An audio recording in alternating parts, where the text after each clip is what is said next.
Hi friends, good morning. SSC CHSL model test number 122. Tier 1 SSC CHSL model paper number 122. First direction చూద్దామా? Come on. In the following question, some part of the sentence may have error. So that అర్థమైపోయింది. ఇది error లొకేషన్కి సంబంధించిన question number 1 చూద్దాం. All that we admired and adored before as great and magnificent are obliterated or vanished అంటున్నాడు. అయ్యా ఈ వాక్యంలో చూసినప్పుడు మనకు అర్థమయ్యేది ఏమిటంటే all that we admired and adored అనేది పాస్ట్ టెన్స్ కదా. బిఫోర్ యాజ్ గ్రేట్ అండ్ మ్యాగ్నిఫిషెంట్గా, ఇంతకుముందు మనం దాన్ని చాలా గ్రేట్ చాలా మ్యాగ్నిఫిషెంట్ అనుకున్నవన్నీ కూడా ఆర్ ఒబిలిటరేటెడ్ కాదండి. ఎందువల్ల? అది పాస్ట్ టెన్స్లో ఉంది కాబట్టి ఆర్ అప్లై చేయడం తప్పయ్యా. మరి ఇక్కడ ఏం అప్లై చేయాలి? ఆర్ కాకుండా అంటే వీ కెన్ అప్లై వర్. ఏం అప్లై చేయాలండి? వర్ అప్లై చేయాలి. కానీ వాడు అక్కడ ఏం అప్లై చేశాడు? ఆర్ అప్లై చేశాడు. That is the problem. So that were obliterated or vanished. In a sentence all the verbs should be in the same form అని అర్థం. ఓకేనా? That is the rule. Yes my dear friends, an online shop evoke అంటాడేమిటి? an online shop అనేది singular కదా మిత్రమా. మరి అది singular అయినప్పుడు ఎవోక్ని ఎలా అంటాము? ఎవోక్స్ అని అనాలి కదా. థర్డ్ పర్సన్ సింగులర్ వచ్చినప్పుడు వెర్బ్కి ఎస్ కానీ ఈఎస్ కానీ రావాలి కదా. So that an online shop evokes the analogy of buying products or services at a regular retailer or shopping center. The process is called, దాన్ని ఏమని పిలుస్తారయ్యా అంటే బిజినెస్ టు కన్జ్యూమర్ ఈ-కామర్స్ అంటారు. కావున an ఆన్లైన్ షాప్ ఎవోక్స్ అనాలి. Third person singular వచ్చినప్పుడు ఆ వెర్బ్కి yes కానీ ES కానీ రావాలి. That is the question number 2. Now we shall go to question number 3కి వెళ్దాం. క్వశ్చన్ నెంబర్ 3లో ఏముందో చూడండి. హీ విల్ పే డాష్ దేనికి? For his foolishness. వాడు ఫూలిష్నెస్కి వాడు పేమెంట్ పే చేయవలసిందే అంటున్నాడు. So that he will pay అనేది వెర్బ్ అయినప్పుడు మిత్రమా వెర్బ్ తర్వాత ఏమి రావాలయ్యా? అడ్వర్బ్ రావాలయ్యా. సో దట్ ఎలా పే చేస్తాడు? Dearly. He will pay dearly for his foolishness. So that I'm going with first option. He will pay dearly for his foolishness. That is the question number 3. So ఇప్పుడు మనం 3 question చూసాం. Question number 1లో ఏం చూసామయ్యా అంటే yes question number 1లో మనం చూసింది ఏంటి? That is error location చూసాం. Question number 2లో ఎర్రర్ లొకేషన్ చూసాం. క్వశ్చన్ నెంబర్ 3లో ఒక ఫిల్లర్ని కూడా మనం చూస్తున్నాం. అంతే కదా? Yes my dear friends. Now question number 4. నేను క్వశ్చన్ నెంబర్ 4లోకి వెళ్ళానండి. It is dash for all the students to follow the rules. తప్పదు, అందరూ స్టూడెంట్స్ కూడా రూల్స్ ఫాలో అవ్వాలి అంటున్నాడు. కావున మిత్రమా మరి ఏం చేద్దాం? ఇట్ ఈజ్ మెంట్ ఫర్ అందామా? ఇట్ ఈజ్ ఎక్స్పెక్టెడ్ టు అని అనాలి కదా. అబాయిడ్ బై అనాలి కదా. కాబట్టి అవేమీ కాదు, అవి తప్పనిసరిగా ఫాలో అవ్వాల్సినవి అని అన్నప్పుడు ఇట్ ఈజ్ ఇంపరేటివ్ అని అంటాం. ఇంపరేటివ్ అంటే ఒక రిక్వెస్ట్, ఇంపరేటివ్ అంటే ఒక అడ్వైస్, ఇంపరేటివ్ అంటే ఒక ఆర్డర్, ఇంపరేటివ్ అంటే ఒక సజెషన్, ఏదైనా కావచ్చు, ఒక కమాండ్ కావచ్చు. కావున it is imperative for all the students to follow the rules. So that we can go with first ఆప్షన్కి వెళ్తాం. Now my dear friends, question number 5. Question number 5లో బిగైల్ అని అన్నాడు. బిగైల్ అనేది పదానికి ఏం కావాలట? Which best expresses the meaning of the word అంటున్నాడు కదా. మీనింగ్ కావాలి అన్నట్టు ఏం కావాలి వాడికి? ఎస్, హీ వాంట్స్ సినానిమ్ కావాలి. మరి బిగైల్ అంటే ఏమిటండి? బిగైల్ అంటే yes my dear friends, yes thank you. Beguile అంటే ఏంటమ్మా అర్థము? డిసీవ్, మోసం చెయ్యడము అని అర్థం. వార్నింగ్ అంటే మీకు ఐడియా ఉంది, డిటర్ అంటే మీకు ఐడియా ఉంది, రిపల్ అంటే రిపల్లెంట్గా ఉంది అంటే అయిష్టంగా ఉంది, హేట్ అని అర్థము. డిటరెన్స్ అన్నా నెగిటివ్ మీనింగే, వార్న్ అన్నా అటువంటి మీనింగే వస్తుంది. బట్ బిగైల్ అంటే అర్థం ఏంటమ్మా? డిసీవ్ అని అర్థం. So that my dear friends you can go with first option. ఒకసారి నేను మీకు మరొకసారి బిట్ నెంబర్ 1 నుంచి మరొకసారి చూపిస్తున్నాను చూడండి. హియర్ ఆర్ ఒబిలిటరేటెడ్ కాదు మిత్రమా. ఎందువల్ల? అడ్మైర్డ్ అనేది V2 కదా, అడోర్డ్ అనేది V2 కదా. మరి ఈ రెండు V2 అయినప్పుడు ఆర్ ఎలా వాడతాము? ఖచ్చితంగా అక్కడ ఏం వాడాలయ్యా అంటే నేనైతే వర్రే వాడాలి అంటాను. In a sentence all the verbs should be in the same form అనే రూల్. మరి సెకండ్ క్వశ్చన్లో ఏమైంది? ఎన్ ఆన్లైన్ షాప్ అని అన్నాడే. అండ్ ఆన్లైన్ షాప్ అనేది సింగులర్ కదా. సింగులర్ అయినప్పుడు వర్బ్కి ఏం రావాలి మిత్రమా? ఎస్ కానీ ఈఎస్ కానీ రావాలి కదా. కాబట్టి అక్కడ ఏముండాలి? ఎవోక్స్ అని ఉండాలి. సో దాట్ అది ఎర్రర్ అని చెప్పుకున్నాం. మరి థర్డ్ బిట్లోకి వెళ్తే ఏమైంది? హీ విల్ పే అన్నాడు.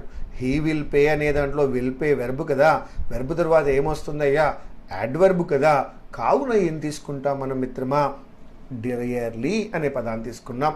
మరి అదేవిధంగా నెక్స్ట్ ఫోర్త్ వన్లోకి వచ్చినప్పుడు ఇట్ ఈజ్ మెంట్ కాదు, ఎక్స్పెక్టెడ్ కాదు, ఇట్ ఈజ్ ఇంపరేటివ్. ఎవరికి imperative? For all the students to follow the rules. Now I'm going with fifth question మిత్రమా. బిగైల్ అంటే ఏమిటి? మోసం చేయడం. బిగైల్ అంటే మోసం చేయడం కాబట్టి డిసీవ్ అన్న మోసం చేయడమే. చీటింగ్ అంటాం దాన్నే. సో దట్ డిసెప్షన్ అంటాం దాన్నే. సో దట్ బిగైల్ మీన్స్ డిసీవ్గా తీసుకోండి. That is the first option. Now we can go to sixth క్వశ్చన్కి వెళ్దాం. దేనికి వెళ్దాము? సిక్స్త్ క్వశ్చన్కి. ఫార్సియల్ అన్నాడు. ఫార్సియల్ అంటే ఏమిటంటే సరి అయిన పద్ధతిలో లేకపోవడం. లేమ్ అంటే కుంటిది అని అర్థం. హ్యాండిక్యాప్డ్, లేమ్ డక్ అంటాం దాన్ని కదా. ఓకే, ఎనలిటికల్గా అంటే ఎనలైజ్ చేసే విధంగా క్లియర్గా ఉంది. సీరియస్గా ఉందంటే సీరియస్గా ఉంది. సో డీటెయిల్డ్గా ఉంటే ఎనలిటికల్ అంటాం. అయితే ఏ విధమైన ఒక పద్ధతి పాడు లేకుండా సరి అయిన విధానంలో లేకపోతే దాన్నే మనం చాలా అబ్సర్డ్గా ఉందండి అంటాం. సో దట్ ఫార్సియల్ అనే పదానికి అర్థము అబ్సర్డ్. బెస్ట్ ఎక్స్ప్రెసెస్ అన్నాడయ్యా, సినానిమే అడిగాడు. కాబట్టి you can go with second option మిత్రమా. నా వెళ్దామా నెక్స్ట్ క్వశ్చన్కి వెళ్దామా?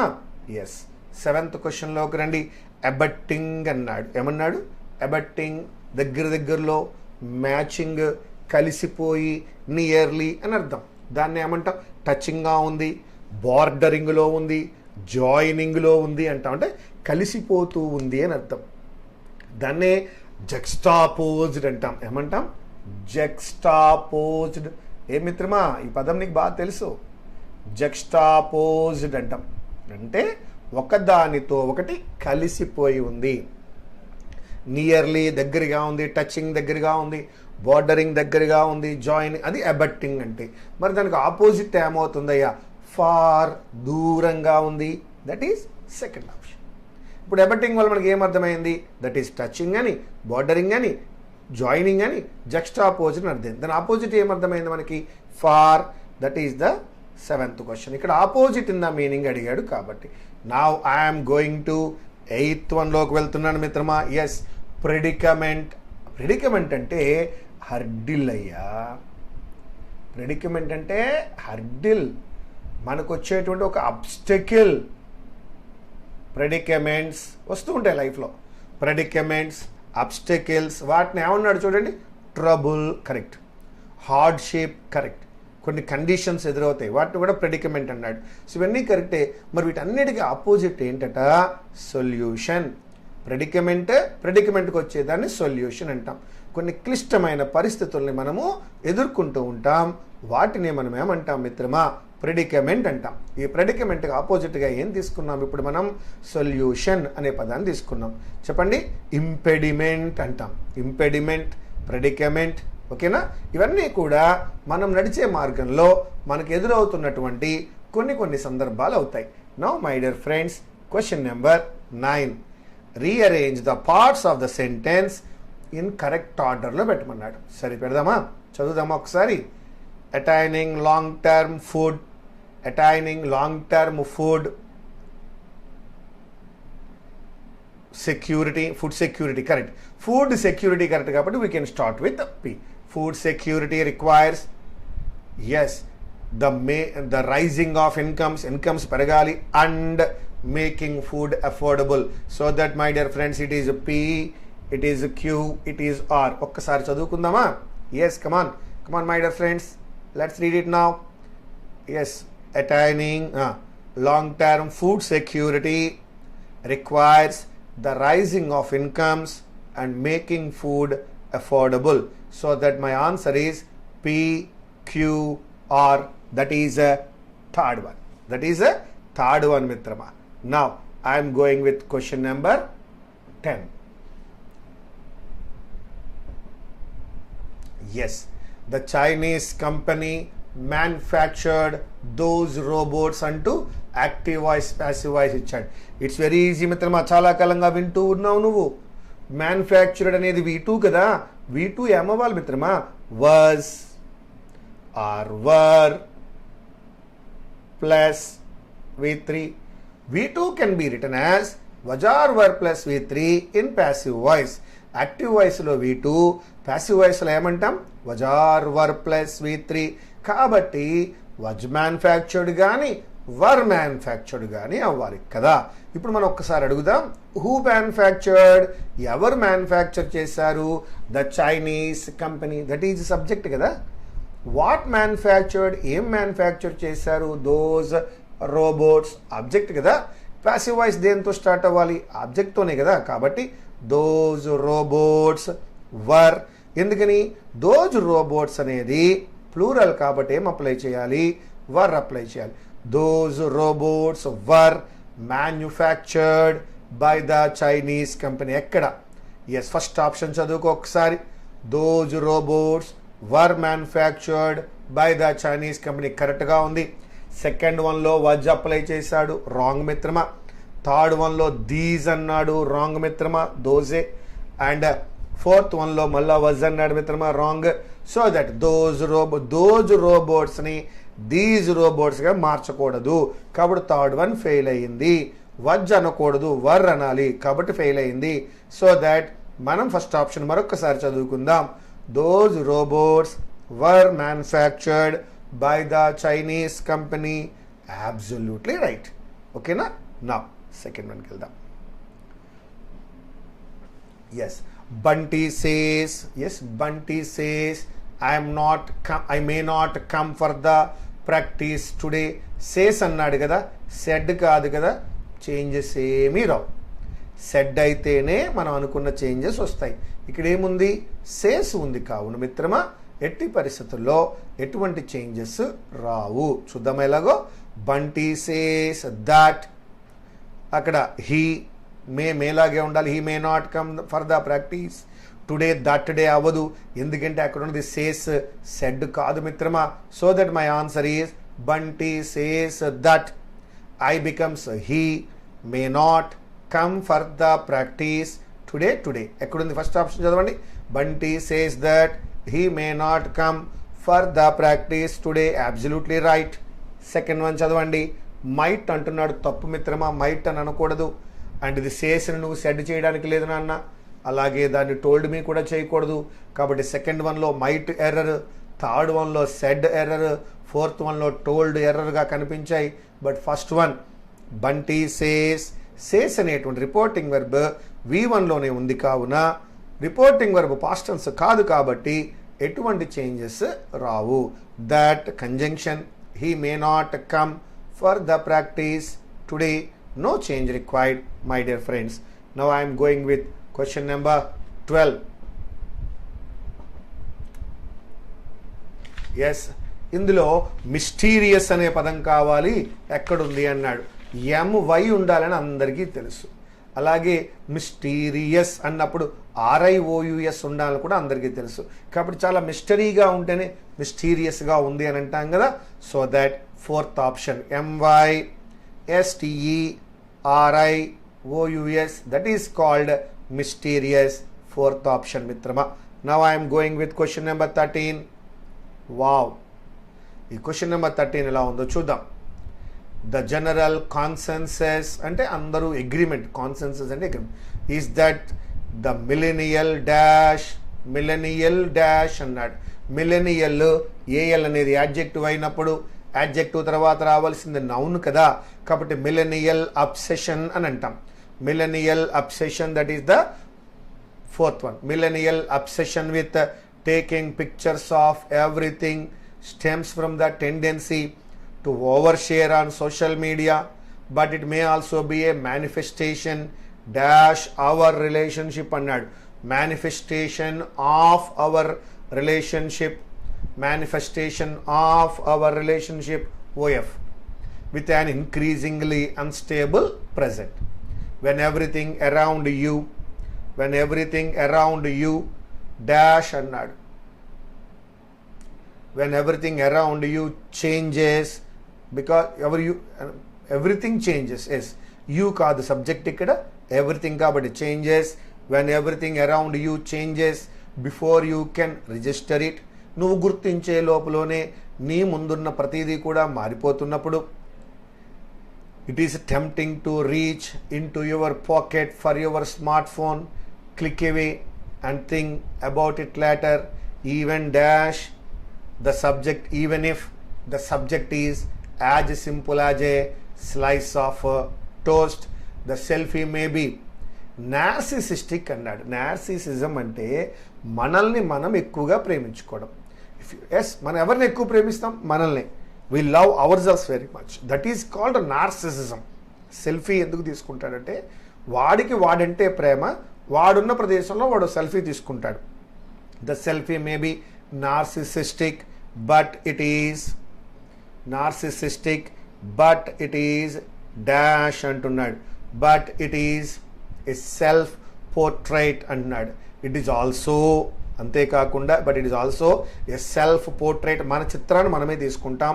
That anchors you to a time and place, ఒక టైంలో ఒక ప్లేస్లో తీసుకున్నావు, తర్వాత మళ్ళీ ఎప్పుడైనా చూసుకోవడానికి నీకు ఆ యొక్క సెల్ఫీ ఉపయోగపడుతుంది. Be it your first holiday abroad or the nightclub you visit every weekend, ఏదైనా కావచ్చు. నీ టైంని, నీ ప్లేస్ నువ్వు సెల్ఫీ తీసుకున్నప్పుడు ఫ్యూచర్లో మళ్ళీ నీకు అది ఉపయోగపడుతుంది. అది తెలియచేస్తుంది. That anchors to this time, to that time, to this place, to that place. ఒకసారి మళ్ళీ చూద్దామా? Yes. 13th one, the general consensus is that the millennial obsession with taking pictures of everything stems from the tendency to overshare on social. ఎందుకు పిక్చర్లు తీస్తున్నారయ్యా? Social మీడియాలో share చేయడానికి over share.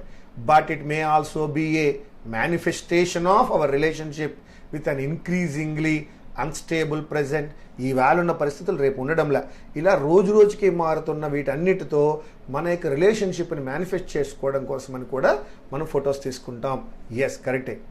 Manifestation of our relationship with an increasingly unstable present. When everything around you, నీ చుట్టుపక్కల మొత్తం అంతా కూడా, when everything around you changes, అన్నీ మారిపోతుంది. Before you can register it, నువ్వు నమ్మలేవు, నువ్వు గుర్తించే లోపు మొత్తం మారిపోతుంది. It is tempting to reach in to your pocket for your smart phone. వెంటనే పాకెట్లో ఉన్న స్మార్ట్ ఫోన్ తీసుకుంటావు, క్లిక్ అవే, దగ్గరలోనే ఉంది. And think about it later, even dash, చూద్దాం ఒక్క నిమిషమమ్మా. Even dash, even if the subject is as simple as a slice of a toast. ఒక స్లైస్ ఆఫ్ ఎ టోస్ట్ అంత సింపుల్ అయిపోయింది.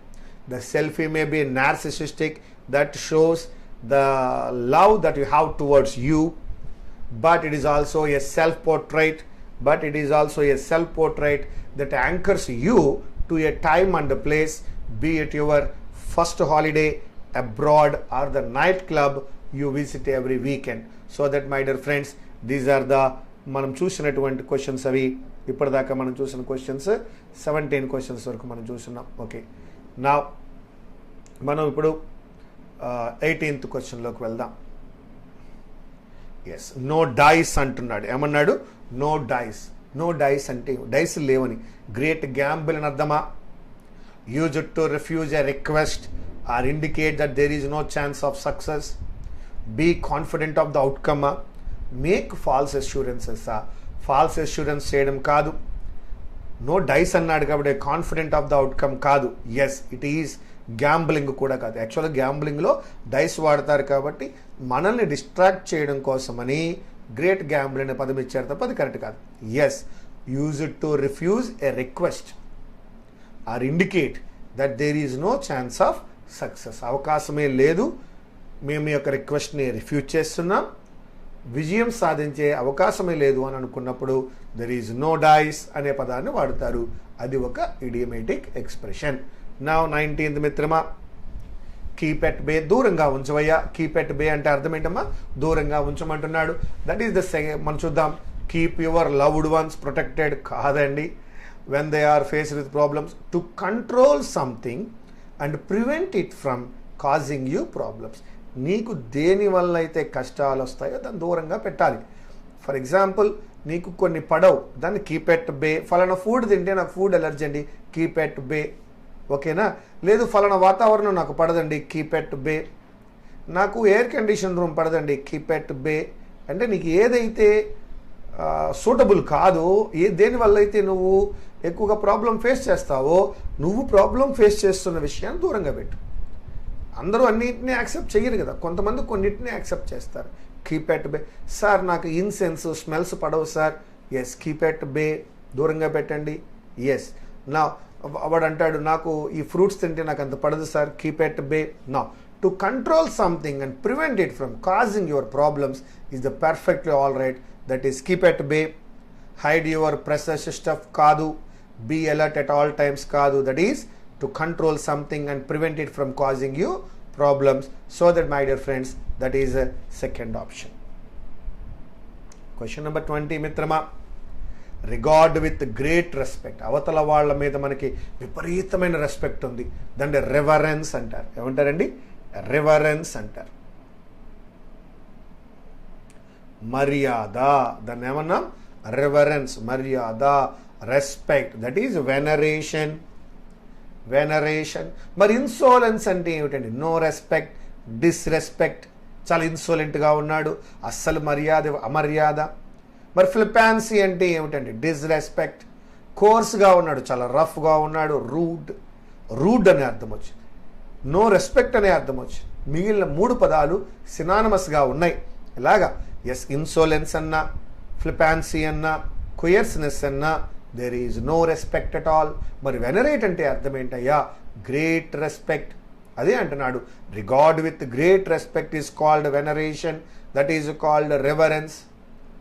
ఎస్, ఇర్రెవరెన్స్ అంటాం, అమర్యాద. ఓకేనా? వెనరేషన్, చాలా మర్యాదగా చూసుకోవడం. ఫ్లిపాన్సీ అంటే there is no respect. Coarseness, చాలా rude. Insolence, no respect. Now 21 మిత్రమా, kill someone by covering their nose and mouth so that they suffocate. పడుకున్న తర్వాత వారి యొక్క ముఖం మీద దిండు పెట్టి నొక్కి వేస్తే ముక్కుల్లోంచి కానీ నోటిలోంచి కానీ గాలి వెళ్ళక ఊపిరాడక సఫకేట్ అయి చచ్చిపోతే ఏమంటారు? దట్ ఈజ్ స్మదర్ అని అంటారు. That is called smother. మరి బుల్వార్క్ అంటే ఏమిటి? That is a wall. That is a wall to defend. మనని మనం కాపాడుకోవడానికి ఏర్పాటు చేసుకున్న ఒక వాల్ని ఏమన్నారు? బుల్వార్క్ అన్నారు. మరి ఫాస్టర్ అంటే ఏమిటండి? Foster means encourage. దేన్నైనా ఒక పని చేయమని నిన్ను ఎంకరేజ్ చేయడాన్ని ఫాస్టర్స్ అంటాం. మరి సెంటినల్ అంటే ఏమిటండి? Guard. GUARD, a person who guards is sentinel. మళ్ళీ చెప్పండి ఇప్పుడు. స్మదర్ అంటే ఊపిరాడకుండా చచ్చిపోవడం, ఊపిరాడకుండా చంపేయడం. బుల్వార్క్ అంటే it's a wall to defend. మన డిఫెన్స్ కోసం మనం ఏర్పాటు చేసుకున్న ఒక వాల్ బుల్వార్క్ అండి. ఫాస్టర్ అంటే అర్థం ఏమిటండి? ఎంకరేజ్ అని అర్థం. సెంటినల్ అనేవాడు ఒక గార్డ్ హూ ప్రొటెక్ట్స్. అర్థమైందా? So that, my dear friends, this is about the question number 21. Now I'm going to question number 22. చూద్దాం. Learning dash discovery, insight, understanding as well as accumulation of information. Learning అంటే ఏంటి చెప్తున్నాడు. ఇది general saying, దీన్ని simple ప్రజెంట్లోనే చెప్పాలి. కాబట్టి first option learning includes. Learning singular కాబట్టి include అనకూడదు, ఇన్క్లూడ్స్ అనాలి. హ్యాడ్ ఇన్క్లూడ్స్ అని ఎలా అంటాం? అసలు హ్యాడ్ అనేది హ్యావ్ యొక్క రూపం కాబట్టి V3 రావాలి. సో దట్ హ్యాడ్ ఇన్క్లూడ్స్ అని అనలేం, హ్యాడ్ ఇన్క్లూడెడ్ అని అనగలం. ఇక్కడ కూడా హ్యాజ్ ఇన్క్లూడ్ ఎలా అనగలం? హ్యాజ్ అనేది హ్యావ్ యొక్క రూపం కాబట్టి హ్యాజ్ ఇన్క్లూడెడ్ అనాలి. ఏదేమైనా లెర్నింగ్ అనే ఒక విషయం గురించి జనరల్గా చెప్తున్నాడు కాబట్టి జనరల్లీ ఏదైనా స్పీకింగ్ మాట్లాడుతున్నప్పుడు సింపుల్ ప్రజెంట్ అప్లై చేయాలి. సింపుల్ ప్రజెంట్ అన్నప్పుడు V1 ఉండాలి, అక్కడ దాని పక్కన SRES ఉండాలి, బికాజ్ లెర్నింగ్ అనేది singular. So that hour option is learning includes, first option, learning includes discovery, insight, understanding as well as accumulation of information. So that my dear friends, I am going with first option. 23rd one, we protested, verb యొక్క రెండో రూపం. that we అనేది plural కదా, we అన్నప్పుడు was రావాలా వర్ రావాలా? వర్ రావాలి. వర్ వెంట అని అంటామా? అనం కదా. we were going all the way to Haridwar. So that second option. we was going, absolutely wrong, because we అనేది ప్లూరల్, వర్ అప్లై చేయాలి. one and is going, absolutely wrong. And were తర్వాత వెంట్ రాదు నన్న were గోయింగే రావాలి. So that we protested అనేది verb యొక్క రెండో రూపం. That we were going all the way to Haridwar, absolutely right. ఓకేనా, అర్థమవుతుందా? ఎంత సింపుల్గా ఇచ్చాడు కదా. We were going, very simple bit. 24 the need. మనకి అక్కడ ద నీడ్ తర్వాత అర్థం అవ్వలే, కానీ పీకి చివర హ్యాజ్, క్యూకి బీకి, ఏకి చివర హ్యాజ్, బీకి మొదట్లో బీన్ను కనబడుతుంది, హ్యాజ్ బీన్, ఏబీ వచ్చి తీరాలి, ఏబీ వచ్చి తీరాలి. మళ్ళీ చూడండి, ద హైవేస్ హ్యాజ్ బీన్ కదా. కాబట్టి హ్యాజ్ బీన్, ఏకి చివర హ్యాజ్, బీకి మొదట్లో ఉన్న బీన్తో యాడ్ అవుతోంది కాబట్టి ఏ తర్వాత బీ వచ్చిన ఏకైక ఆప్షన్ సెకండ్ ఆప్షన్. చూద్దామా? The need to curb drunk and driving on the highways has been felt over the years అన్నాడు. So that my dear friends, you can go with the second option, that is CAB. So that one more time, the need to curb drunken driving on the highways has been felt over the years, that is CAB. That's all. That is the 24th one. Now 25th and the last one, my dear friends, unattractiveness, UNATTRACTI VENESS, unattractiveness. ఏ మిత్రమా, first వన్నే బాగుంది చూడు, second వన్లో ఒక tea లేదు, third వన్లో అనవసరంగా ఇంకో 2 టీలు వచ్చేసాయి. కాబట్టి మిత్రమా ఫోర్త్ వన్లో కూడా అన్అట్రాక్టివ్లో ఏ టీ దగ్గర ఇంకో టీ లేదు. సో దట్ ఫస్ట్ వన్ మరొకసారి తీసుకోండి. UN attractive, ATTRACTIVE attractiveness, NESS, that is the first option. ఒకసారి పేపర్ మొత్తం చూద్దామా? రండి చూద్దాం ఒకసారి. ఎస్, క్వశ్చన్ నెంబర్ 1 ఇది ఎర్రర్ లొకేషన్కి సంబంధించిన అన్న, అక్కడ పాస్ట్ టెన్స్ ఉంది కాబట్టి వర్ అనాలన్నాం. సెకండ్ వన్లో ఎన్ ఆన్లైన్ షాప్ అని అన్నప్పుడు థర్డ్ పర్సన్ సింగులర్, వెర్బ్కి ఎస్ కానీ ఈఎస్ కానీ రావాలి, ఎవోక్స్. థర్డ్ వన్కి వచ్చినప్పుడు హీ విల్ పే అనేది వెర్బ్ కాబట్టి మిత్రమా డియర్లీ అన్నాను. ఫోర్త్ వన్కి వచ్చినప్పుడు ఇట్ ఈజ్ ఇంపరేటివ్, తప్పనిసరి అని చెప్తున్నాను. తర్వాత బిగాయిల్ అంటే మోసమయ్యా, చీట్ చేయడమయ్యా, డిసీవ్ అన్నాను. ఆ తర్వాత మనం చూసినప్పుడు ఫాసియల్ అనే పదానికి అర్థం తెలుసుకున్నాం, అబ్సర్డ్ అని. ఆ తర్వాత మనం చూస్తున్నటువంటి పదం ఏంటయ్యా అంటే అబట్టింగ్. అంటే దట్ ఈజ్ చాలా క్లోజ్గా ఉండడం అని అర్థం. దానికి ఆపోజిట్ వర్డ్ కావాలి, ఫార్ అని తీసుకున్నాం. అలాగే నెక్స్ట్ వన్కి వెళ్ళినప్పుడు ప్రెడికమెంట్, ఇంపెడిమెంట్ గురించి మాట్లాడుకున్నాం, ఆపోజిట్ వర్డ్గా సొల్యూషన్. అలాగే మిత్రమా ఎస్, 9th వన్లోకి వచ్చాను నేను. Attaining long term food security requires the rising of incomes and making food affordable, PQR. అదేవిధంగా నెక్స్ట్ వన్లోకి వెళ్దాం. 10th వన్, మ్యానుఫ్యాక్చర్డ్ అనేటువంటిది V2గా ఉన్న was plus V3, was manufactured కానీ వర్ మ్యానుఫ్యాక్చర్డ్ కానీ కావాలి. That is the first option. Now my dear friends, ఇక్కడికి వచ్చినప్పుడు says అనేది ప్రజెంట్ టెన్స్లో ఉంది కావున ఎటువంటి చేంజెస్ లేవు. Bunty says that he may not come for the practice today. Now mysterious, fourth option. Next one, ఇక్కడ మనం చూసాం మిలెనియల్ అబ్సెషన్ విత్ అని, manifestation of our relationship around you changes అని, even if the subject is as simple as a slice of toast అని. And but it is, చివర్లో మనం మాట్లాడుకున్నాం, but it is what, but it is also a self portrait అని. నా next one, no dice అంటే use it to refuse request or indicate that there is no chance of success అని. Yes మిత్రమా. తర్వాత keep at బే అన్నాడు. నీకు పడనిది, నీకు వీలు లేనిది, నీకు అక్కర్లేనిది, నీకు నచ్చనిదాన్ని దూరంగా పెట్టవయ్యా. ఎస్ మిత్రమా. 20th క్వశ్చన్కి వచ్చాను. రిగార్డ్ విత్ గ్రేట్ రెస్పెక్ట్ అంటే వెనరేట్ అని అర్థమయ్యా మిత్రమా. నెక్స్ట్, నోస్ని మౌత్ని నొక్కి పెట్టి చంపేస్తే, సఫకేట్ అయ్యేలాగా, అంటే ఊపిరి పీల్చుకోలేకుండా చచ్చిపోతే దాన్ని అంటారు స్మదర్ అని. ఎస్, లెర్నింగ్ అనేది థర్డ్ పర్సన్ సింగులర్ కాబట్టి ఇన్క్లూడ్స్ రావాలి. సింపుల్ ప్రెజెంట్లో ఉంది. ఇక్కడ వజ్ గోయింగ్ కాదయ్యా, వర్ గోయింగ్, బికాజ్ అక్కడ ఉన్నది వై, అందులోనూ అది పాస్ట్ టెన్స్లో ఉంది. ఎస్ మిత్రమా. Next one, the need to curb. Yes, సితో స్టార్ట్ చేశాను బికాజ్ హ్యాజ్ బీన్ కనపడింది మిత్రమా. So that my answer is CAB. And the final one, that is unattractiveness, UNATTRACTIVENESS. yes, unattractiveness అంటే అట్రాక్టివ్నెస్ లేదు అని అర్థం. Okay my dear friends, this is CHSL Tier 1 question paper number 122. Thank you very much. Meet you again.